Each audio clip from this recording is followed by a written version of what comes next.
Welcome to the Psych Central Show, where each episode presents an in-depth look at issues from the field of psychology and mental health, with host Gabe Howard and co-host Vincent M. Wales.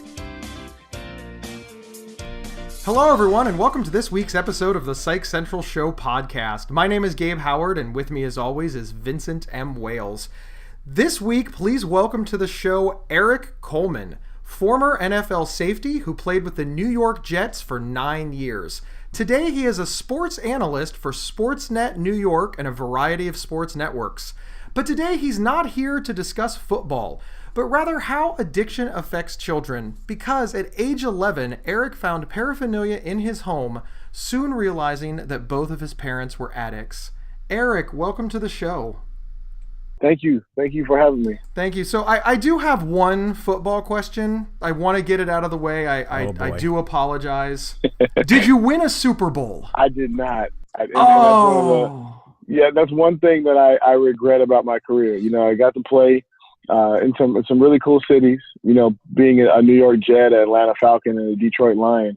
It was fun playing for, you know, all those different teams, but I never made it to that final stage of playing in the Super Bowl. So we know you didn't win, but you also didn't get to play in the Super Bowl? No, I didn't. You know, the furthest I got was my rookie season. We went into the second round of the playoffs and lost to the Pittsburgh Steelers when they went ahead and won the Super Bowl. Ah, stupid Pittsburgh Steelers. Yeah, I lost to the Steelers one year, and then in Atlanta, we lost to the eventual Super Bowl champion Green Bay Packers. So I lost to two Super Bowl champs in the playoffs. So it doesn't make it feel much better. And I also lost to the Patriots quite a bit. Oh, this is terrible. I'm so sorry. I mean, but on the plus side, you got to be an NFLer, so that's really, really cool. Well, thank you for being here, and thank you for we're interested in sort of your second act of your life, where you're a staunch advocate for children and how addiction affects them. So moving into that, you obviously have a platform and a passion for this, and we appreciate you using it for the kids. Oh, it's my pleasure. You know, I feel like it's the least I can do, you know, to be able to help someone maybe make it through some of the struggles that I went through. Maybe they can understand that, you know, so other people go through these things, and you can make it out. There is a light at the end of the tunnel. So you were 11 when you found out that your parents were addicts. And I can relate to that a little bit, because I was 12 when I found out that my mother was a basement. Wow. Vin. Oh, man. Vin. No, yeah. Oh, man. No, you know what? It was, oh, man, my bad. What is wrong with you? No. Oh, you're redder now. Addict, Vin. Addict. Yeah, addict. Yeah. We didn't have one of those in my house. We just had to. No, but yeah, you know, when I was, you know, it's funny because, you know, growing up, I always knew that, you know, once my father got home, he just drank his beers, not realizing until later he was an alcoholic. You know, he, you know, drank probably 18 beers a night. You know, he's a truck driver. Whenever he got home, he would just drink until the pack was gone. You know, there was always marijuana in the house. Those things were just normal to me. But, you know, it wasn't until I was 11, I was curious one evening, and my parents were outside. I went upstairs, and I went to their room, and, you know, and I looked in their nightstands, and I found crack pipes. And the crazy thing about it is I knew exactly what it was. You know, at the age of 11, I just had a suspicion, you know, and I found out, and it was very hard on me. You know, I was crying, and it was a very emotional time. And, you know, fortunately for me, we lived down the street from my grandmother, and you know, she helped console me through that time. But it was a tough reality to face, you know, at 11 years old, that, you know, your parents are drug addicts. Things aren't as perfect as you thought they were. And probably a couple months later, after that happened, my parents were divorced. And, you know, I went to go to school one day, kissed my parents goodbye, and I came home, and one of our cars was gone, and all my dad's stuff was gone. He had moved back down to Sacramento and left us, you know, with a pickup truck and a bunch of bills. So, you know, things were rough. I had to grow up very quick, and, you know, it made for a tough childhood. I had to grow up fast, but it made me who I am today. So, you know, I don't regret it. You know, it did make me a better person, but it was definitely tough to to get through at that age. Erik, do you have any siblings? I do. I have an older sister who's 6 years older than me, so she was out of the house at the time. She had moved back down to California, and we lived up in Washington State. And I have a younger brother who's 2 years younger than me. So I tried my best to shield everything from my younger brother, help raise him. I held him accountable with his grades and his schoolwork, and really just tried to be that parent that we were lacking, to my brother, even at that young age. And how was your brother affected by this? Of course it was tough. It was tough on both of us. There were times when we didn't have, my mother was going through her problems, trying to face her issues and struggling. I'd have to wake up my mom to go to work some days. Other days she would be fine, but a lot of the times it was tough. She had a couple of boyfriends. One of them was abusive, so that was always tough. And then the fact that our father was gone, you add that on top of that. We didn't hear from my father for about 3 years. After he left, we just didn't hear from him at all. The whole time we're kind of thinking, like, was this our fault? Did we do something wrong?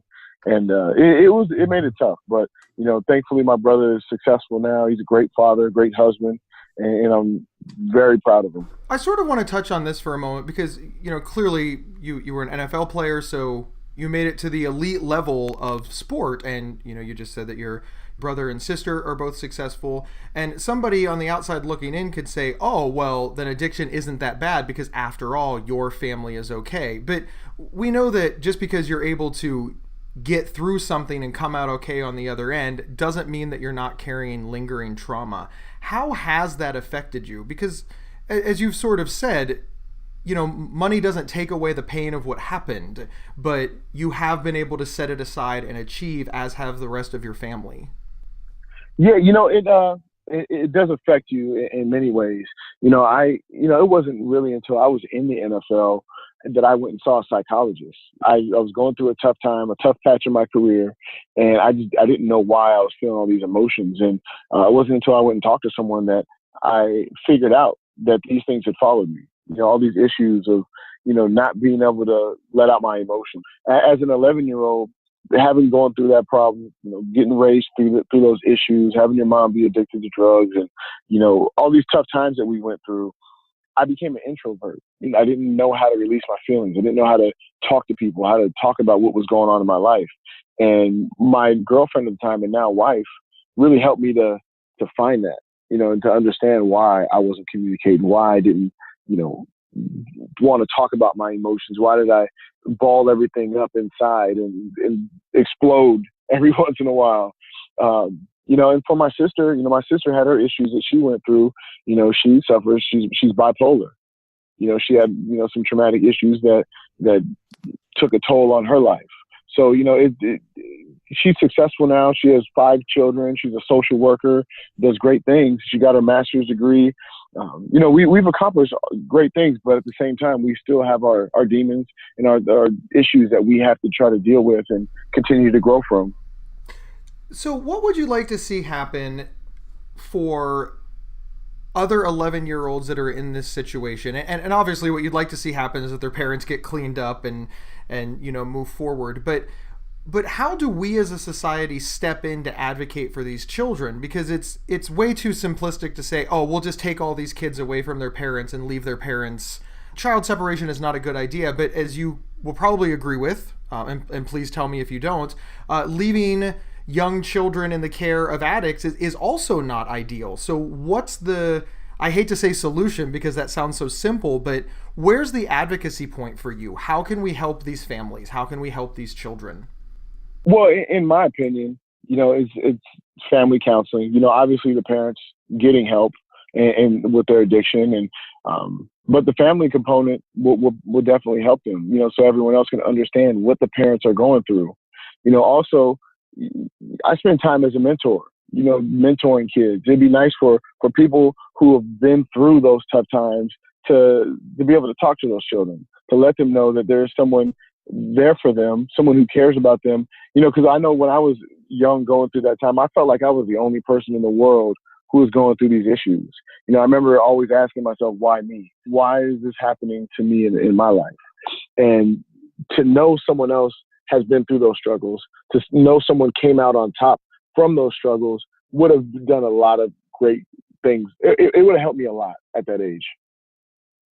This episode is sponsored by BetterHelp.com. Secure, convenient, and affordable online counseling. All counselors are licensed, accredited professionals. Anything you share is confidential. Schedule secure video or phone sessions, plus chat and text with your therapist whenever you feel it's needed. A month of online therapy often costs less than a single traditional face-to-face session. Go to BetterHelp.com/PsychCentral and experience 7 days of free therapy to see if online counseling is right for you. BetterHelp.com/PsychCentral. Now, you've partnered with an organization called Seasons in Malibu to, pay it forward or pay it back, depending on your personal perspective. Can you tell us about that organization and why you feel that it's so valuable? Seasons is a rehabilitation facility that treats addiction. They also treat mental health issues. I thought that was very important because, a lot of times people with mental health issues lean on substances to mask, to cover up those issues. They also treat the family component. They do the systematic therapy and treat the entire family with the addiction. And I thought that was big because I know that I wasn't addicted to drugs, but I certainly felt the effects of it. And I had to live my life with those feelings. And it would have been great to have some counseling, some therapy, so I can understand what my parents were going through and the fact that it wasn't them, it wasn't their fault. They didn't want to be hooked on these drugs, but the drugs had a hold of them. It would have been great to understand that. So, I think that Seasons does a great job of addressing that issue. And they also have doctorate level one-on-one therapy at every level. You're going in there, you're talking to a psychologist, you're talking to professionals about your issues, and they really care about you. I've been to many facilities and seen the different ways of going about treating addiction, treating mental health issues. And I can tell you that Seasons was a location, a group of professionals that I felt very comfortable with, and I felt comfortable sending people that way to get help. Erik, at what point did you decide that you were going to become an advocate for this cause, and what happened to push you to that? It's interesting. When I finished playing football, I had a business partner who I went into business with, two business partners actually.